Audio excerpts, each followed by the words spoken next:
is Ann Dawkins. I'm from Louisville, Kentucky. I got my Bachelor's of Fine Arts from the University of Louisville and my Master's of Fine Arts from Southern Illinois University, Carbondale.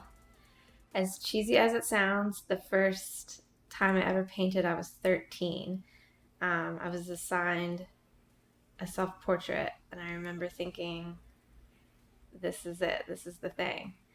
And I've pretty much been painting consistently since that moment. I mean, there have been little gaps in between, but I've pretty much been painting as much as possible since then, even when it feels like it sort of takes over, disrupts my life.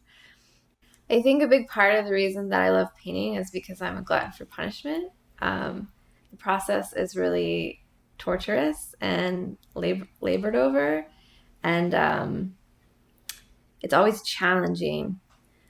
So it never gets boring. And there's something really exciting about a medium where you can work for the majority of your life and still feel like you have so much to learn.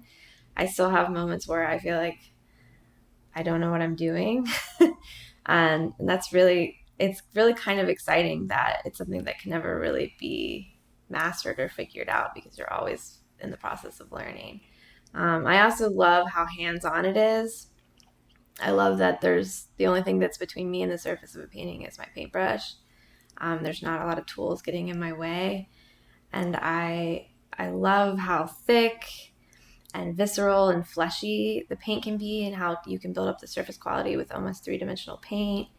And that's really exciting. And I love that to some extent you can kind of create a movement and a flow as to how viewers are seeing the work.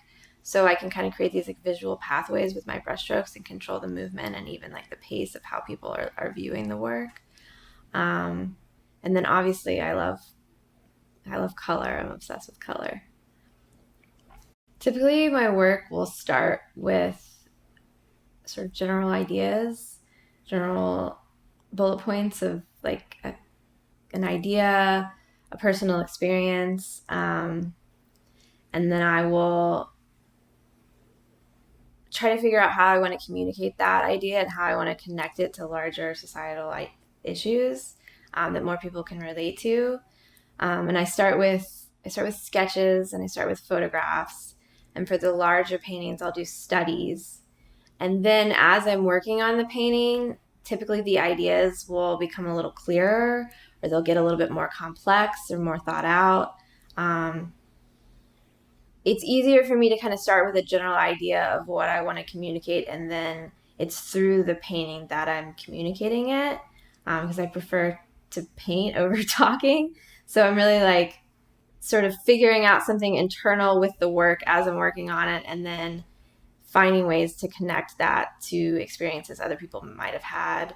So I'm using the personal narrative to connect to these like larger societal issues. In terms of when a painting is finished, I don't know that a painting is ever really finished. I think that there have been times where even after I've hung the painting on a wall in a gallery, I still feel like there's more I could do to it. There's things I could change. I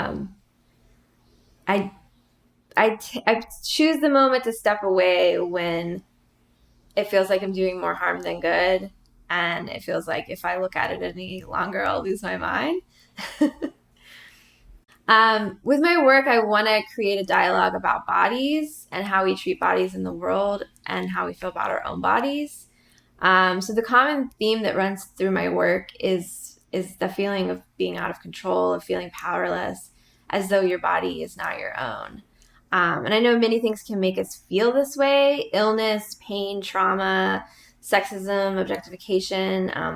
These are like things that most people will experience at some point in their life, and it can be a difficult fight to feel at home in your body while you're dealing with these forces.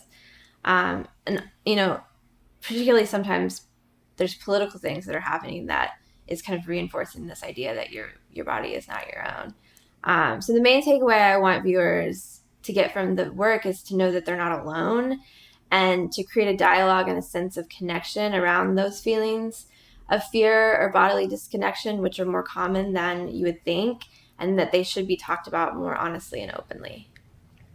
So I've chosen through my research to convey these ideas using fruit in a way that relates to the transient nature of the human body. So my work finds correlations between the two based on fleshy qualities of both fruit and the human body, connective tissues in the body that mimic those found in fruit, as well as associations in current day and then throughout time with fruit in the female body that are found in mythology, religion, and folklore. So, for instance, like we can think about phrases like fruit of thy womb, the pomegranate seeds in the Greek allegory of Persephone, and the apple in the Garden of Eden. We can think about how cherries have been a symbol for virginity, and strawberries have been throughout time associated with sin. And I read that Anne Boleyn had a birthmark in the shape of a strawberry, so they thought that that made her a witch. um, and then, I mean, there's all the time I'll see the use of fruit emojis or pictures of fruit in articles. Like there was an article on CNN about butt implants, and they use peaches. So it's just something that is so prevalent. The sort of connection with women and sexuality with fruit.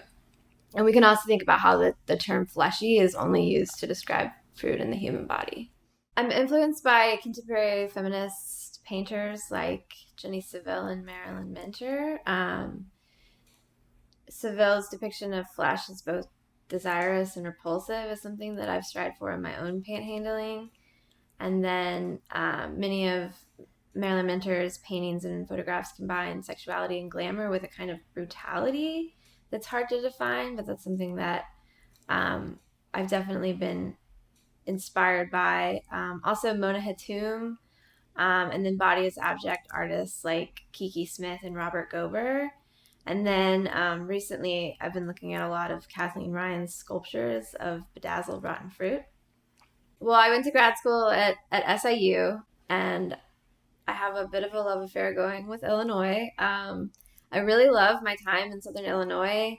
I especially loved how there's so many different ecosystems.